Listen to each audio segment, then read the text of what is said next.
Hello everyone. Hello everyone. तो जैसा आप सभी जानते हैं कि हमारे एनसीईआरटी में मुगल्स के चैप्टर्स को लेकर, रिमूवल को लेकर काफी ज्यादा हंगामा चल रहा है and people are criticizing that and validly so. However कुछ चीजें हैं जहां पर लोग आउट ऑफ बाउंड्रीज जाकर एनसीईआरटी इसको क्रिटिसाइज कर रहे हैं या एजुकेशन मिनिस्टर को क्रिटिसाइज कर रहे हैं। अब इस क्रिटिसिज्म में एक पार्ट बनता है हमारे एवोल्यूशन के चैप्टर का, जो क्लास 9th और 10th के टेक्स्ट बुक में हुआ करती थी। और क्लेम्स बनाए जा रहे हैं काफी सारे वेस्टर्न मीडिया के द्वारा, specially scientists coming from west, that हमने एनसीईआरटी के बुक से डार्विन की थ्योरी ऑफ एवोल्यूशन डिलीट कर दी है। और इस पे इंडिया के अगेंस्ट काफी सारे स्टेटमेंट्स रिलीज किए गए हैं by a lot of scientist, teachers and educators. ऊपर से इस पे एक ओपन लेटर भी एड्रेस किया गया है इंडियन गवर्नमेंट को, स्पेशली द एजुकेशन मिनिस्टर। क्या इस एक्यूजेशन में कोई सच्चाई है? क्या हमने actually Darwin's theory of evolution हटा दिया एनसीईआरटी से? इस पे आज हम चर्चा करेंगे। But before that let's discuss what is this theory. थोड़े ब्रीफ में इस थ्योरी को हम डिस्कस करते हैं। तो चार्ल्स डार्विन आप जैसे जानते हैं, he belong to the UK. He was a UK scientist and in his book called the origin of species, जो 1859 में पब्लिश हुई थी, इन्होंने प्रपोज किया कि जो हमारे स्पीशीज है ना, वो over a long period of time they evolve to their surroundings. ठीक है। फॉर एग्जाम्पल, अगर मरीन लाइफ है, ठीक है, क्योंकि अर्थ में mostly the entire earth was covered with water, but जैसे टेरेस्ट्रियल स्पेसेस आए, जैसे लैंड आए, मरीन लाइफ लैंड पे रहने के लिए भी इवॉल्व कर गई। ठीक है। वेदर चेंज हुआ, सिमिलरली हमारी लाइफ फॉर्म्स ने वेदर्स के अकॉर्डिंग खुद को अडेप्ट किया और वी डेवलप्ड फर्स एंड हेयर्स। ठीक है। तो ये चीज जो है, ये प्रपोज किया था डार्विन ने, and this is also known as Darwinism. This theory is also nicknamed as Darwinism, which he gave in his book called the origin of species. और इस बुक में ये भी बोला गया कि अगर हर लिविंग ऑर्गेनिज्म पीछे जाए तो वो कहीं ना कहीं कुछ हद तक एक कॉमन एंसेस्टर पे पहुंचेगा। और परफेक्ट एग्जाम्पल जो इन्होंने दिया था, that was in his next book called the descent of man. ठीक है। उन्होंने डिसेंट ऑफ मैन नामक एक बुक निकाली, जहां पर उन्होंने बताया कि हम और जो एप्स हैं, ठीक है, अगर आप उसमें ट्रैक करोगे, कॉमन हमारे एंसेस्टर्स ट्रैक करोगे आप, तो आपको एक कॉमन एंसेस्टर दिखेगा हमारे बीच में, विच ही क्लेम्ड कि proves my theory of Darwinism. ये मेरे डार्विनिज्म की थ्योरी को प्रूव करता है कि एप्स और ह्यूमंस के पास कॉमन एंसेस्टर है। और अगर आप ये चीज पढ़ने की कोशिश करोगे तो आपको ये भी पता चलेगा कि हमारे बीच में काफी जेनेटिक सिमिलैरिटी है। Okay.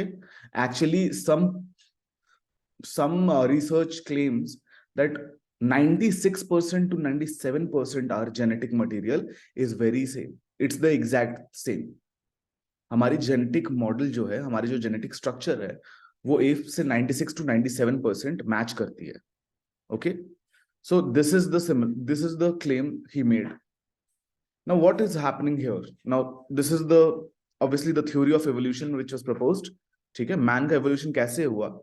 It was propose hominid से ऑस्ट्रोपिथेकस। ठीक है। उसके बाद आप देखते हो होमोसेपियंस बनते हैं, ठीक है, which is the current form. तो ये एवोल्यूशन की थ्योरी एक्सक्यूज मी, डार्विन ने प्रपोज की थी। तो अब पूरा का पूरा बखेड़ा किस बात पे है? मैंने आपको बताया कि क्लास 10th के और 9th के बुक में पहले जब हम जेनेटिक स्ट्रक्चर की बात करते थे, we talked about Charles Mendel, who is another scientist, जो बताते थे कि हाउ डू यू डिटरमाइन कि कौन से प्राणी के पास किसके कैरेक्टरिस्टिक्स आएंगे, फादर के आएंगे या मदर के आएंगे। ठीक है। जेनेटिक्स की एक चैप्टर थी, उसमें एवोल्यूशन का भी जिक्र था। ठीक है। अब इस एवोल्यूशन के पार्ट को हटा दिया गया है। Okay. But is it valid to say कि हमने एनसीईआरटी से एवोल्यूशन हटा दिया है? Actually it is not. क्योंकि हमने क्या किया है, हमने रैशनलाइज किया है। This is the statement of the education minister कि हम जो चीजें रिपीट कर रहे हैं कई सारे बुक्स में, हम उसको रैशनलाइज कर रहे हैं। हम नहीं चाहते कि एक ही टॉपिक 3-4 क्लासेस में पढ़ाया जाए, और हम चाहते हैं कि बच्चों पे वर्कलोड कम हो। बार बार सेम चीज ना पढ़नी पड़े। और इसीलिए अगर आप देखोगे तो आपको एक छोटा सा इंट्रोडक्शन दिखेगा एवोल्यूशन पे, ताकि बच्चे का इंटरेस्ट जग जाए कि हाँ there is something called evolution.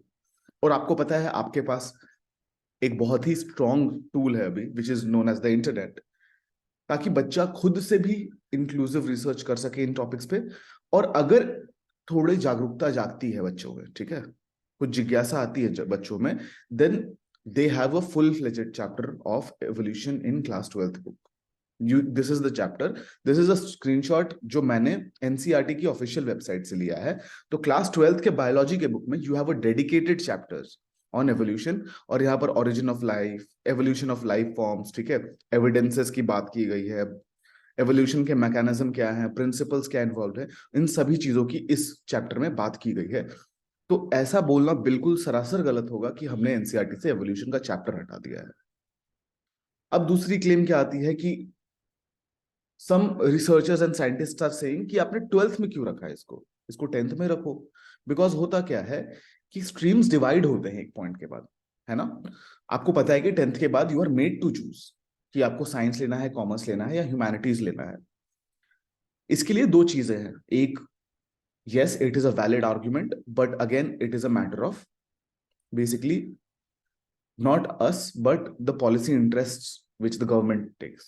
Government ने क्या सोच के डिसीजन लिया है, ये पॉलिसी डिसीजन है। और may be the government thinks कि एवोल्यूशन थोड़ा एडवांस है 9th 10th के बच्चों के लिए, तो उन्होंने बिल्कुल छोटा सा बस इंट्रोडक्शन हिंट दिया है कि there is something called evolution, आप पढ़ना चाहो तो आप पढ़ सकते हो। It's not that we are actively banning educating our kids about evolution. ये कुछ कंट्रीज में किया जा रहा है बाय द वे।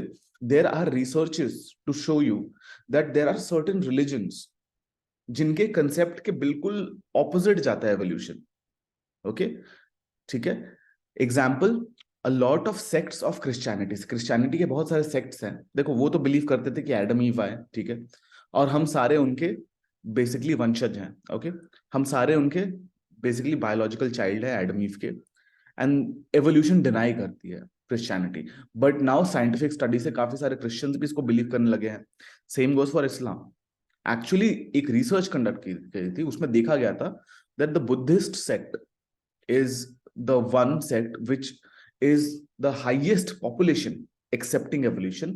सेकंड पे हिंदूज आते हैं, ठीक है, एंड थर्ड पे आपके कुछ सेक्ट्स आते हैं प्रोटेस्टेंट्स वगैरह, ठीक है, जो आपके क्रिश्चियन सेक्ट्स हैं। ओके, अब इस चीज को मैं क्यों बता रहा हूं, because there are certain countries, ठीक है, जो इस्लामिक कंट्रीज जैसे Turkey, Turkey abjectly absolutely bans teaching evolution in their schools। Turkey evolution नहीं पढ़ाती अपने स्कूल में। इट्स एन एक्सप्रेस बैन कि एवोल्यूशन हमें स्कूल में नहीं पढ़ाना। सेम गोज फॉर पाकिस्तान, ठीक है, but India is not doing this. Understood? That's the end of the session. I hope you enjoyed it. Thank you for attending.